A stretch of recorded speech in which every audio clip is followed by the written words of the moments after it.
Today, Infinity Ward has done the unbelievable, something we thought they'd never do, and actually responded to some feedback. Yeah, I was pretty sure they didn't actually know what the word feedback meant, but maybe they do. Well, we'll see when we actually get into this article. And let's actually look at this article and see exactly what's going on here. So, right away, we have stuff that no one cares about, and I have skimmed through this, but I haven't read it through its entirety yet, so we'll kind of be reacting to this together. But here's the things that they are working on, or at least talking about in this article. And before we go in depth on each of them, what they mention in these individual things is the Minimap Dot Rolls, target tracking, user interface, perks, footsteps, and slides. Now, right away, I noticed there's something that is missing here, and that's a spawn, because to me the spawn system is currently the biggest problem with this game, and it's really not even close. Like it is so bad in this game. Like, you could die 4 times in a row and you'll spawn in 4 different spots, even if those deaths were really close to each other. Like, it doesn't make sense. They're random, and I hate that about them because it completely throws off the flow of the match, and enemies can spawn on 2 sides of you. It's just a mess right now. So the fact they don't mention it gets me a little bit worried. But what do they actually talk about? And the first one here is the Minimap Dot Rolls. And let me take a little guess before we read this. They're going to double down and say this is way better. But hey, let's see. Currently in the Modern Warfare 2 beta, we only show enemy player dots when the UAV is active. The design reason for this is that we don't want to punish players for firing their weapons. We also want players to actively search out the origin of gunshots versus traveling to where the dot on the minimap is. We continue to gather feedback on how the game is playing in regards to this topic. So that's a little bit funny. At least we heard their reasoning for this. But let's be honest. Okay, this excuse here, they want players to actively search out the origin of gunshots. Like, bruh, have you played a respawn? Ain't nobody doing that. Way too much noise is going on. You're not going to hear one gunshot and it's like, oh, let me go find out where that happened. And then all of a sudden, even if you do that, by the time you get there, you're not going to know if they're on what level of the field. You don't know where they are. You don't know where they moved. Like, it's, I don't even know. That is just such a bad excuse. I don't even feel like that's the real reason. Also, they don't want to punish players for firing their weapon. Have they heard of a suppressor before? Have they? I don't know. But anyways, I don't want to talk about that anymore. So let's talk about target tracking. This is something I'm actually hopeful for here. We've seen feedback that it's hard to track targets once you get into a firefight. We agree on this issue, and we have changes incoming to reduce muzzle smoke opacity and increase the visibility of the muzzle flash to help engage someone who is firing you. What? Excuse me? These changes should help with tracking your opponents in combat. Okay, so the first thing is true. Okay, muzzle smoke is the main reason you can't see, especially because in this game, when you get injured, your saturation falls and it almost turns black and white. And, you know, since smoke is white, it's the main thing that's going to be popping out compared to everything that's supposed to be in color. So hopefully they fix that, because there's way too many times I lost my target while I was trying to shoot at it. But the second part, I don't get. They're increasing muzzle flash. Wouldn't that just make it harder to see? I don't know. I don't get what that's going to do. Regardless, though, hopefully they do that. But they do continue to say, we are also investigating more ways to visually differentiate between enemies and friendlies outside of the standard nameplates above the heads of the opposing players. We will be trying a few new changes in Weekend 2. More on that later this week. So, if you guys missed a video, I actually made a video talking about this specifically and why it's so difficult to see enemies, and it seems like, you know, they're going to double down on this one. They don't want enemy nameplates for some godforsaken reason, so I don't know why. Another thing Infinity Ward can be stubborn about. That's great, but hopefully what they do to make up for that, the changes that they're talking about later this week, hopefully it'll make up for that. I don't know, though.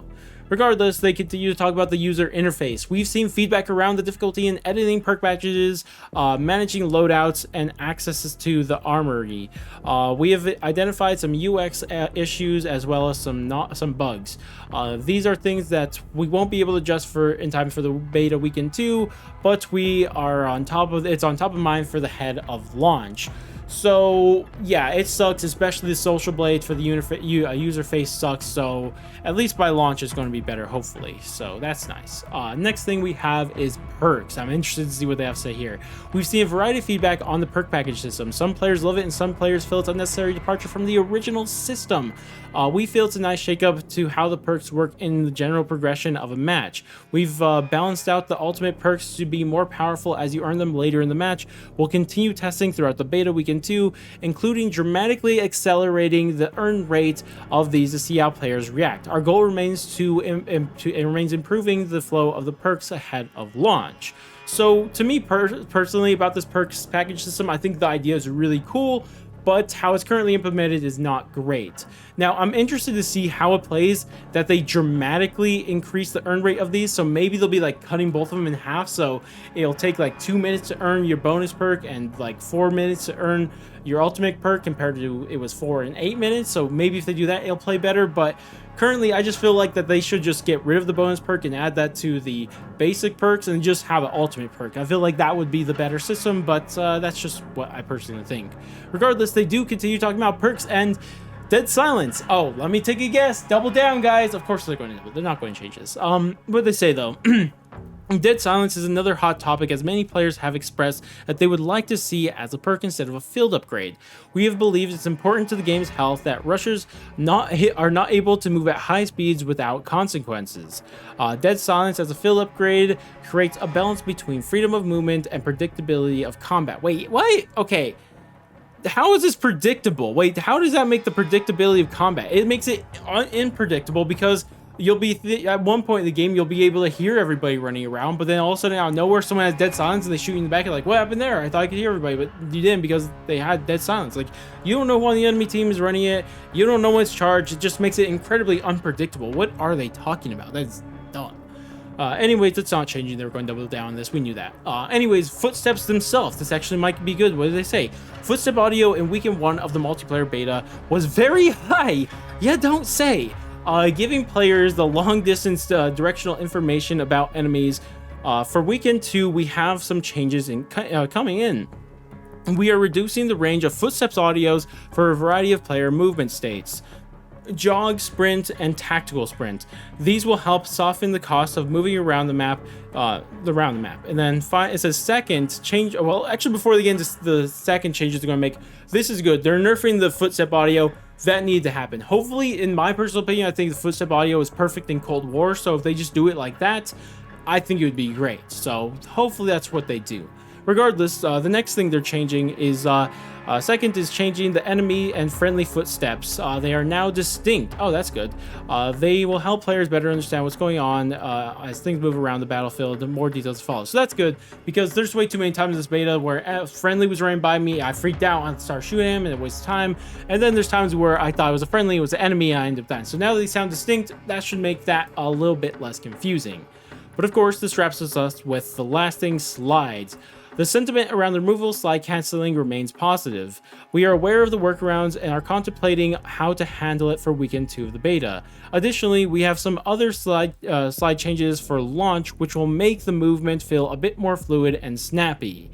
So unfortunately, there's no changes for sliding during the beta, but at least by launch, it'll be better. And personally, on this situation, I don't care if slide canceling is in the game or not. It really doesn't matter to me. I could live without it. I could live with it. It doesn't matter. But one thing I don't want is a useless slide, and that's what's currently in the game. And hopefully that's what they're talking about here when they're making more fluid and snappy, because currently, to me, the biggest problem with the slide is that you can't fire while you're sliding, and I don't know why that's the case. And, you know, that's annoying as it is, but what's really annoying more than anything is after you're done sliding, there's a little delay right there that your movement is super sluggish. Like, even if you're already out of your slide, like, you can't walk as fast, you can't strafe as fast, like, everything just slows down. And I don't get what that little delay is there for. It just, like, makes the slide even worse. And to me, how you easily fix the slide is just let us fire while sliding, and also don't get rid of that delay after you slide entirely. Like, once the slide's over, go back to how you were, like, instantly. No transition there, just once slide's over, we're back to regular movement. That's how I would handle it. So I don't know, we'll see how they do it by launch. Regardless, that's everything they talk about here. There's some good, there's some bad, there's some slaps in the faces, but we kind of expected that. I mean, what do we expect out of Infinity Ward at this time? But at least the footsteps are getting nerfed, so that's nice. Perk system is the cooldown's getting nerfed, target tracking is going to be improved, and user interface is going to be improved. So that's nice, that's good, but I'm still worried that there was no mention of the spawn system, because to me, the spawn system is definitely the biggest problem with the game right now. Like, it's so annoying. It ruins maps. Like, Mercado should be a great map, but it's not because of the spawn system. It makes it terrible. Regardless, though, I'd love to hear what you guys think about this. Are you guys, like, happy with what you're seeing here? Not happy? Is this a slap in the face? Or you like it? Just let me know down in the comment sections below. Regardless, though, that's going to wrap it up for me. If you guys did enjoy the video, definitely do all the normal YouTube stuff. Like, subscribe, bell, share, or any of that great stuff. But I'm going to go, and I'll catch you guys next stream, video, or the heck it may be. And, laters, guys.